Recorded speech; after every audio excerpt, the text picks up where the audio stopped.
All right, let's kick off our first keynote, our only keynote for today. A highly respected name in Australian agriculture, Richard Heath. Richard is the CEO of Australia's largest cooperative research centre, the Zero Net Emissions Agriculture CRC. He has a wealth of experience in the agricultural sector, having served as Executive Director of the Australian Farm Institute for 6 years and as an Associate Professor of Agronomy and Farm Management at the University of Sydney. Before his academic and executive roles, he was actively involved in running a large family farming business in northwest New South Wales. And in addition, Richard is the director of the GRDC, a Nuffield Scholar, and a director of Nuffield Australia. Today, he will provide us with valuable insights into carbon farming and reducing emissions in agriculture. So please join me in welcoming Richard Heath to the stage.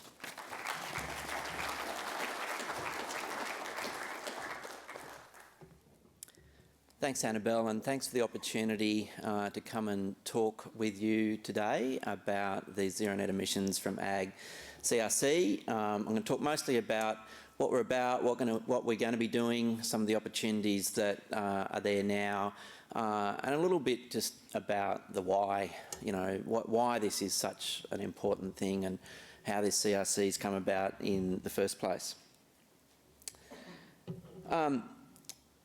So our mission is to deliver zero net emissions from a thriving agriculture sector, and that thriving agriculture sector piece is obviously critically important. We are not about reducing emissions at a cost to food production. We're not about reducing emissions at a cost to thriving businesses. We are doing research, development, commercialisation of technologies that will help farm businesses reduce emissions while maintaining a productive, profitable farm business. And I hope as I go through my presentation and talk about some of the technologies that we are going to be investing in, it will become pretty obvious that we've been on this journey for some time as agricultural businesses.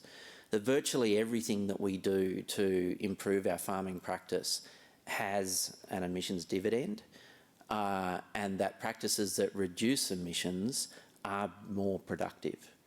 It's a part of the emissions reduction story that I don't think is told particularly well in agriculture at the moment. It's seen to be something different to what we do normally, just as normal good practice in ag.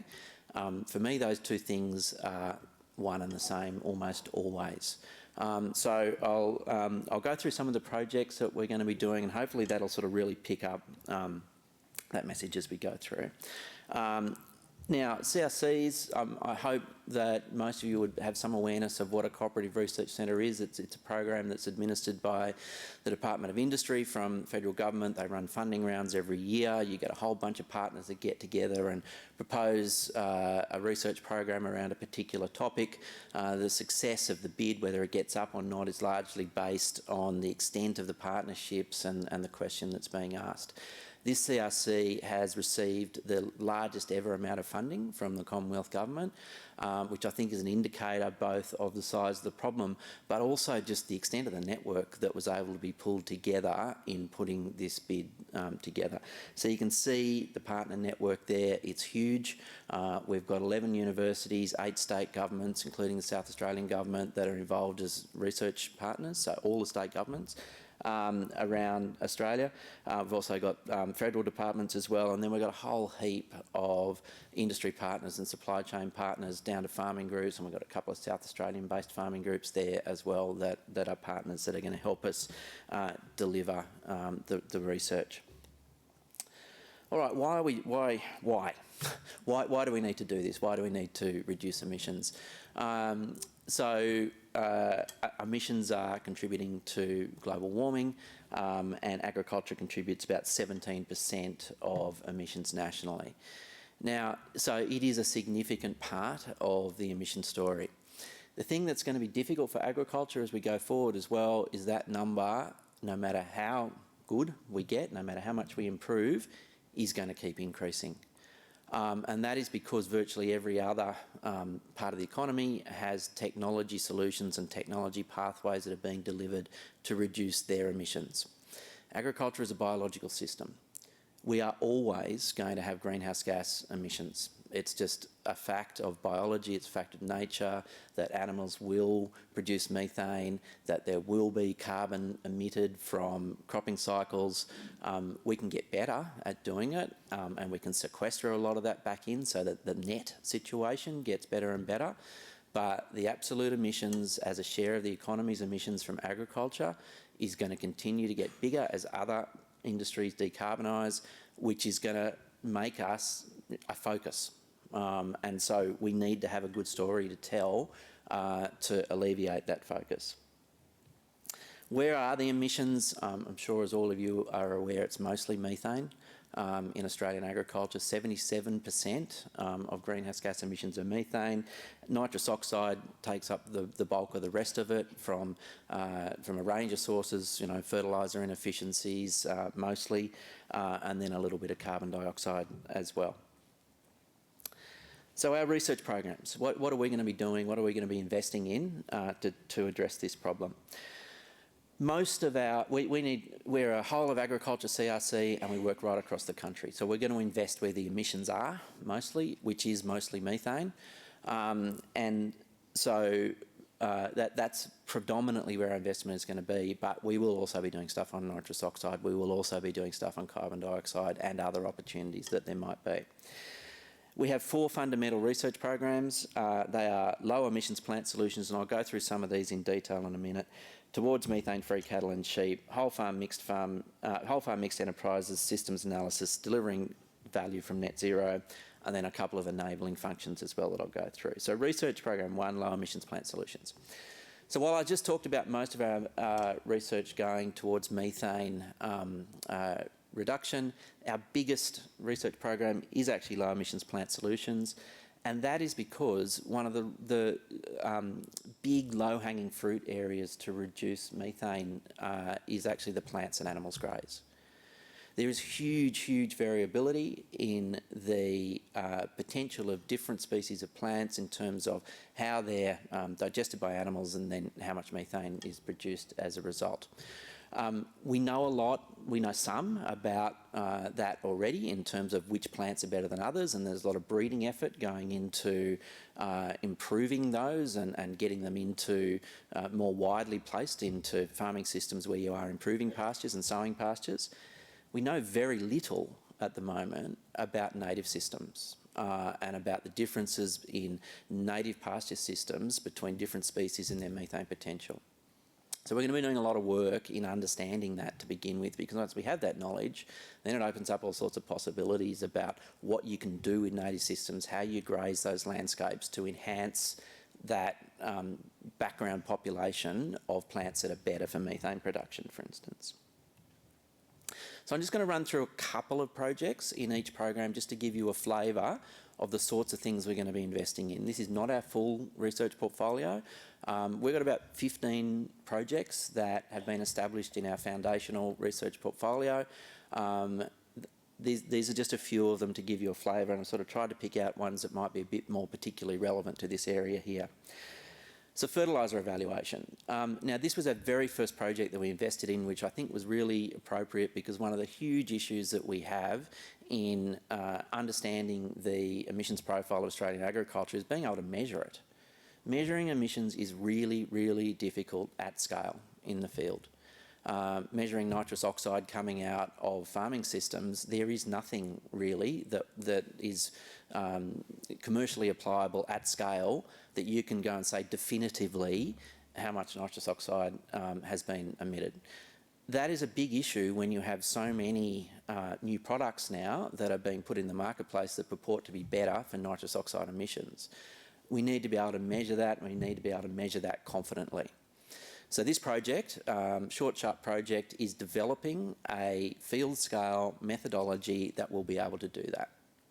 Once we've got that methodology, we can apply it to all different new fertiliser products to get a much better understanding of whether those products are actually doing what they intend to do.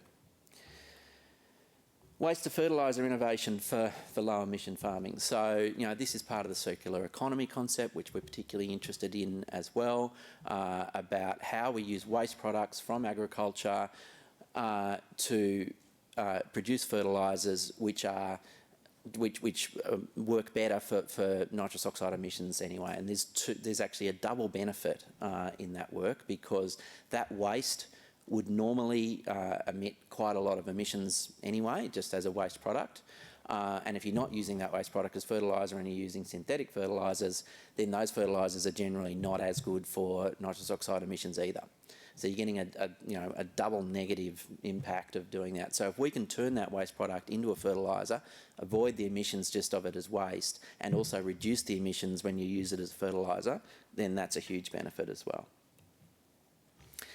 Research Program 2, towards methane-free cattle and sheep. So this is working on animals directly to reduce methane from cattle and sheep. Again, one of the big things that we're working on is just how do we measure it? It's really difficult to measure methane emissions from cattle and sheep in the field.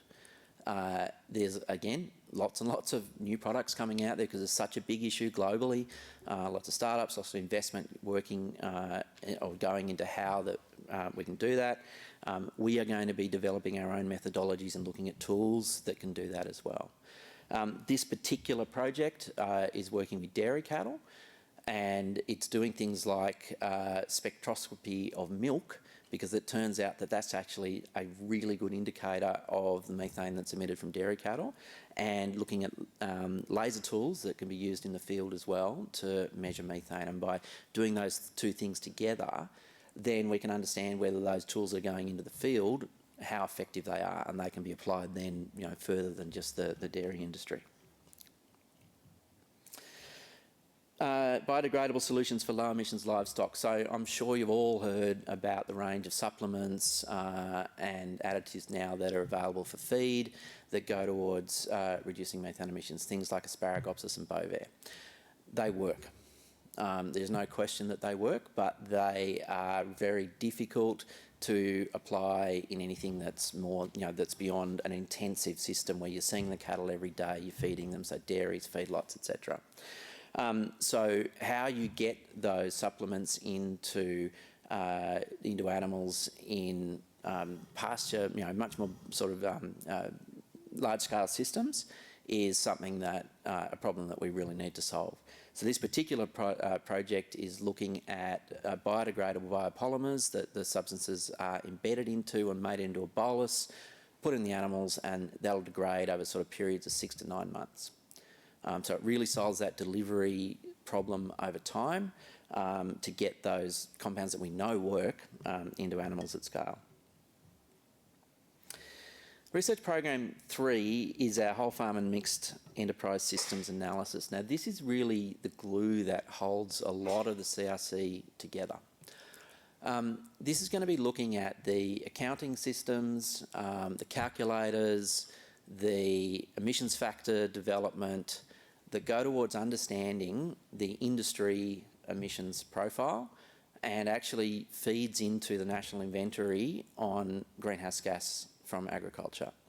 So it's a really important part of the overall CRC structure that really sort of helps the industry determine its greenhouse gas emissions output and produce the tools and the calculators that farmers can use on their own farms to understand their own greenhouse gas emissions profiles. There's two projects in this program. The first one's all about the accounting methodologies and doing the science that produces consistent methodologies, backed by science, credible science. There's a big issue out there at the moment around, there's still confusion around the particular metrics, the particular methodologies that should be used to account for greenhouse gases. There's lots of different systems globally that's doing that. And it does cause a lot of confusion. So we need a consistent science-backed methodology and accounting approach to make sure that we're measuring the same things and that we're all using the same approaches. This project is going to do that. The other thing that we need to do is, as we continue to produce new technologies that reduce emissions, not just out of the CRC, but generally, everyone is working on this, both from RDCs, from CSIRO, from commercial startups, whoever. There's such a focus on emissions reducing technologies at the moment. We need to have a program, again, that validates those new technologies credibly and officially to work into the greenhouse gas calculators and feed up into the National Greenhouse Gas Inventory. So this project will do that. It will test all those technologies on our demonstration sites and through experimentation and get the emissions factors associated with them that feed into the calculators. Final research program, delivering value from net zero, is really looking at the opportunities that are coming out of the entire economy's decarbonisation efforts and what are the benefits that might arise out of that for agriculture. So it's things like agrivoltaics. And once again, just to emphasise, we're certainly not interested in blanketing farms with solar panels and the farm just becomes a power station and there's no agriculture there. This is about how do you incorporate renewable energy opportunities into a farming business to enhance the farming business. And there's a lot of really interesting research that's coming out of that already in terms of the microclimate that's created under solar panels, the potential improved grazing opportunities, and then what we're really interested in is, and there's some emerging evidence already, that there is a potential, as well as just the renewable energy aspect in terms of decarbonisation, because of that changed environment that you're getting under the panels and the different makeup of, or the different potential for the pasture and the way that it behaves compared to no solar panels there, the impact on the animals that are grazing that pasture in terms of methane emissions could be quite significant as well. So we've got a couple of big enabling programs that runs across the CRC as well. Like all CRCs, we've got a huge education and training component. We have a real responsibility to lift the capability of Australian R&D and the industry itself through the funding that we receive. So we're going to be funding 50 PhDs through the life of the CRC. We're also going to be developing a whole series of training modules and programs for industry, for secondary students, and even going down to primary student level, providing materials into schools around the way that we can decarbonise agriculture. So education and training is going to be a huge component of the CRC. The other critical bit of infrastructure that we're going to have is a network of producer demonstration sites. We'll have 25 of these around Australia, and they're going to be genuine producer sites. They're going to be where we test these technologies at scale on farms that look like your farms. This CRC, compared to many other CRCs, has a real structure in terms of the way that all our programs and all our funding is linked. We do the research to develop new technologies. We implement them and test those technologies on these demonstration sites, and these demonstration sites are going to be equipped with a whole range of technologies that can collect the data that we need to then inform the projects that are in that program 3 that develop the emissions factors and the calculators and the tools that we can account for the benefit of those technologies, and then all of that feeds up into the national inventory. So everything is connected really well. It's not just a bunch of projects that are working in isolation to deliver something that is of benefit. They do that, but all those benefits stack together as well through a really coherent system that at the end of the day ends up with that this is how it's impacting on agriculture as an industry and impacting on the national inventory. All right, so that's what we're doing, what's coming down the track of this out of the CRC, but I thought I'd just really quickly run through, and I'm not going to spend much time on this at all, because I know that the rest of the conference today there's going to be lots of speakers that are going into far more detail about this. But what can you do now? Like, what can we actually do today if you are looking to reduce emissions? So really all I'm going to do is just list a whole lot of things, and I'm sure you're going to hear plenty of speakers that are going to be going through this already today. So there are feed additives that I've talked about already: Bovair, Asparagopsis, Polygain, Angolan oil, and we know that they work. Now, they work for reducing emissions. There are lots of other things that we still need to improve on in terms of getting the productivity and profitability benefits out of them as well, and how we integrate them into extensive systems. But there are products that will reduce emissions from animals. The pastures that I talked about as well. So low emissions grasses, methane reducing forages. We can do a lot with pasture makeup, pasture species, pasture mixes to reduce emissions and increase productivity. Now, one of the things that I'm most encouraged about in terms of the focus on pastures, the feed additive story, it does reduce emissions. There are still some, as I mentioned, there's some things that we've got to get right about the productivity side of that as well, though. The forage side, it appears that almost all the improvements through forages for reducing methane have a direct and quite significant productivity gain associated with them as well. So that's really something to look at if you're sowing pastures, to really sort of investigate that from a double benefit point of view. And then there's just the genetic selection for improved methane. There's huge variability in genetics in terms of performance of animals in their methane producing ability. We're getting better at understanding that all the time in producing breeding values to do that, and it won't be that long at all before breeding values for methane are part of the standard package that you might be looking at in terms of selecting bulls or rams alongside the rest of the productivity traits. Reduced emissions from cropping systems. We've got the enhanced efficiency fertilisers. I mentioned that before. There's a lot of products out there. We're getting better at measuring the impact of that at scale, so you can understand the economics of whether they're actually going to be worth putting into your system or not. Green ammonia is one of those. Just the crop rotations, incorporating legumes, and this is sort of what I was talking about a little bit at the beginning about so much of low emissions farming is just better practice farming, putting legumes into your system, reducing the amount of synthetic nitrogen that's needed, improving soil biology. All of that is better for your farming system, and all of that has a very positive emissions dividend as well. The cross-sector strategies like tree plantings on farms that really help with carbon sequestration. But the bit that I sort of want to focus on with that one is the co-benefits, such as shade, biodiversity, pest control. Again, and this doesn't get as much focus when you start talking about trees on farms, and everyone immediately thinks of the ACCU possibilities that might come out of that, which are genuine and which are real.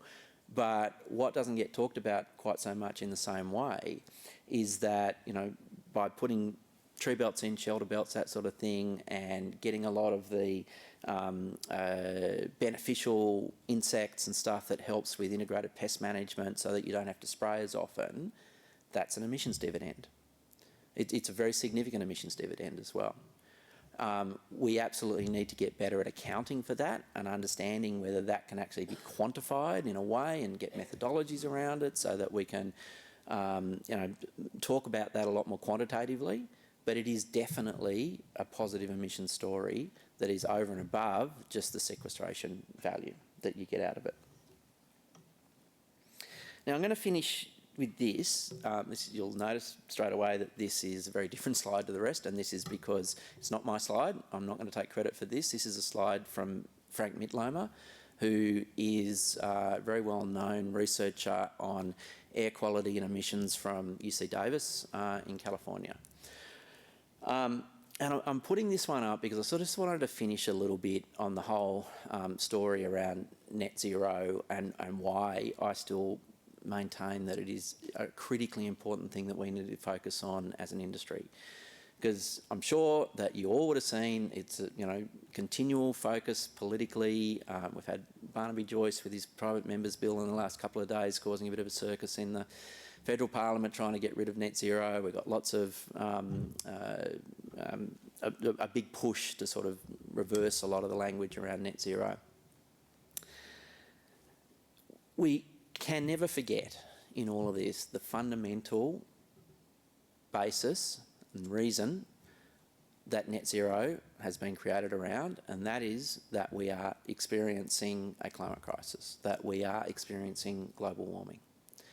And that is because we have too much greenhouse gases in the atmosphere, and we continue to increase the emissions of greenhouse gases, which are going to continue to impact on climate change and increase global warming.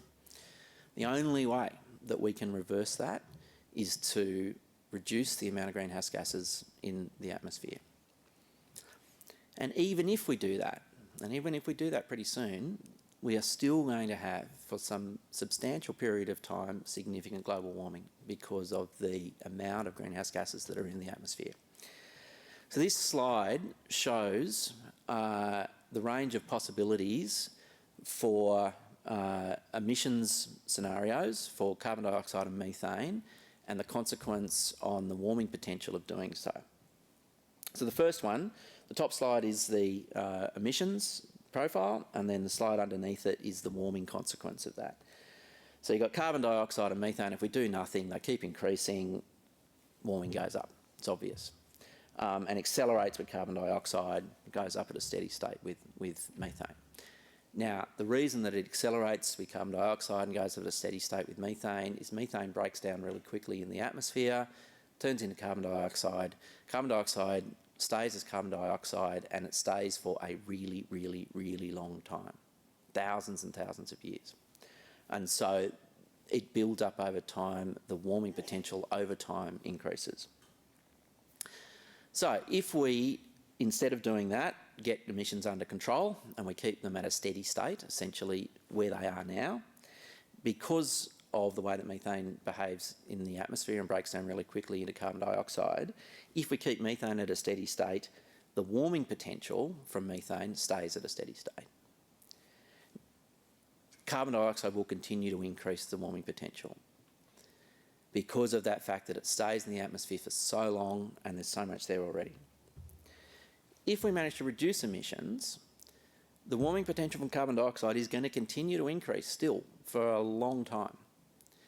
But if we reduce methane, because of the speed that it breaks down in the atmosphere, the warming potential will decrease. It's probably the only gas, nitrous oxide a little bit the same as well, that we can actually have an immediate and significant impact on the warming potential from a positive impact on the warming potential from gases by reducing.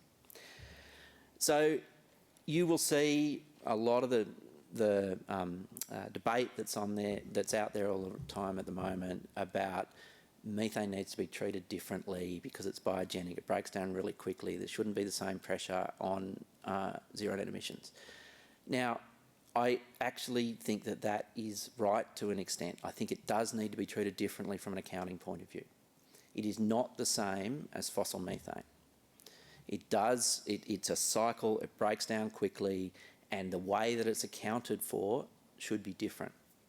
But, and this is a big but, that doesn't mean that we shouldn't be doing something about it, because there is a moral imperative.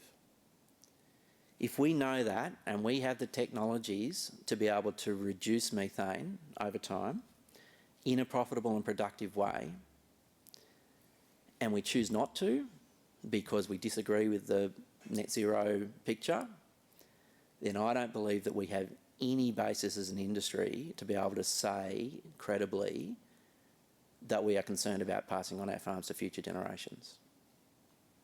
We just cannot do that when we have that ability to do it. So there is a moral imperative that transcends, I think, any discussion around net zero accounting, net zero politics. It just becomes such a distraction when there is that fundamental purpose that we need to meet to address the climate change challenge. So that's where I'm going to leave it, with a bit of call to action, and happy to take questions. Thank you.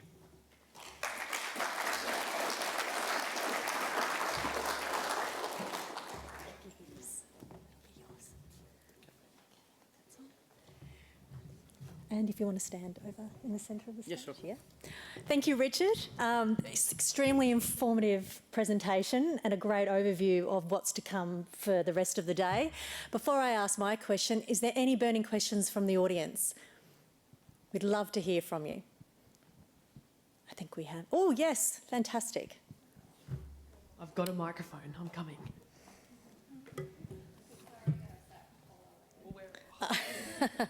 Keep your hand Lady up in the so I red, can find you. top.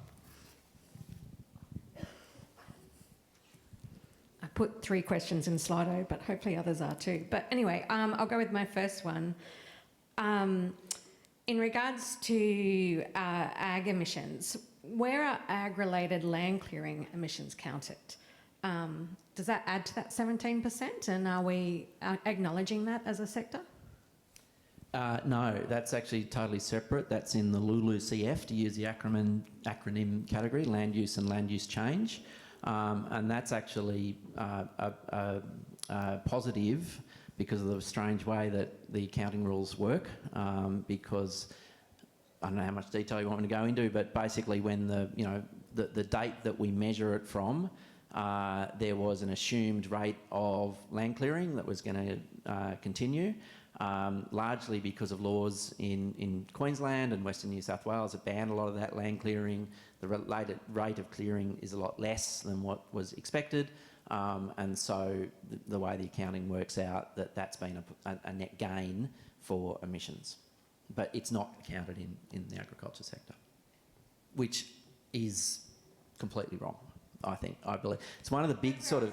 it's one of the big policy-related issues that, it's a bit like the way, in many ways, that water rights were separated from land, that the land use category was separated from agricultural production back under a coalition government a few terms ago, did create a whole lot of issues around the viability of a whole lot of methods and accounting methodologies. I think Jen's got another one for you. Sorry, just one more. There are a number of international carbon methods, such as the Vera method that's measuring asparagopsis and methane emission reduction because there isn't anything in the ACCU market. I'm really keen to know how you guys in the CRC are sort of approaching that. Is there any risks to land managers in terms of undertaking international methods? Will they be able to be counted in our sort of accounting standards if they're doing them on farm in terms of insetting and things like that? So, Great question, and I could rave on about this for hours in a very boring way. So there, any market involves risk. It doesn't matter what you, whether it's selling physical commodities, whether it's a methodology to produce some sort of credit or some sort of insetting value. There is always a risk in a market. Now, I'm sure that you've all been aware of the increased focus and understanding of the risk of some of the ACCU methodologies for offsetting, and that has really sort of transformed, I guess, the understanding of the industry to some extent and changed the appetite for participation. Now, I think, and what I'm seeing is that somewhat as a result of that, but also just as we get more and more supply chains, more and more industry partners setting internal targets for reduction and then trying to work out how to achieve it, in-setting methodologies and in-setting opportunities as opposed to credits for offsetting are becoming more and more of a focus, and a general understanding that they involve less risk because they're about market participation. They're about how you actually work with existing companies in your supply chain to continue to get market access, to improve market access, to get premiums within the market that you're already in, rather than going completely outside of that with credits for offsetting. Now, it doesn't mean, and I don't want to sort of give the impression that credits for offsetting aren't going to continue to be important. They are a really important thing. It's the only way that the economy is going to get to net zero overall, is to have something like that. But I think for agriculture, the increasing opportunities that are going to emerge out of insetting are only going to be a positive thing for us. Okay, one more question and then we can check if there's anything on Slido as well. All right, we've got one more down here. Thank you, Richard. My question is just in regard to carbon dioxide in the atmosphere. When you look back over history, carbon dioxide in the atmosphere for the last 500 or 600 million years has averaged about 2,500 parts per million. And now it's down at 427 parts per million. And when you look at work that's been done by NASA, that's shown that the increase from 280 parts per million to 427 where we are now, we've seen a significant greening of the planet, particularly in semi-arid areas around the world. So in the sense of long-term sustainability, we should be actually celebrating any increase in carbon dioxide in the atmosphere. And I just would like your comments on that, because we talk about long-term sustainability and the evidence is very clear that that increase has been tracked by NASA and seen a significant change. And when you look back in history, never ever has an increase in carbon dioxide preceded an increase in temperature when you go back 500 or 600 million years. So I'm just curious to understand why we're not celebrating an increase in carbon dioxide in the atmosphere as the ultimate plant food for long-term sustainability.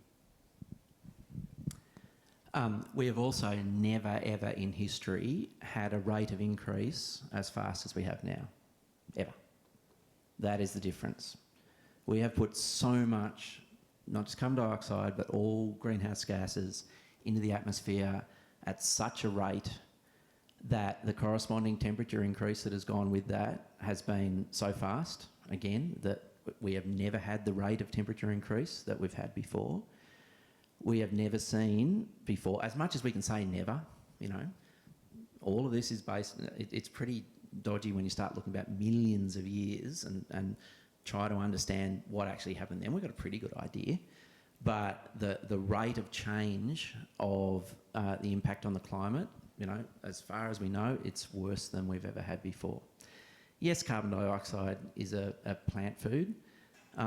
Sugar is a human food. What happens if we eat too much sugar? You know, we get diabetes and we die. Just because it's a food doesn't mean that any amount of it is going to be good.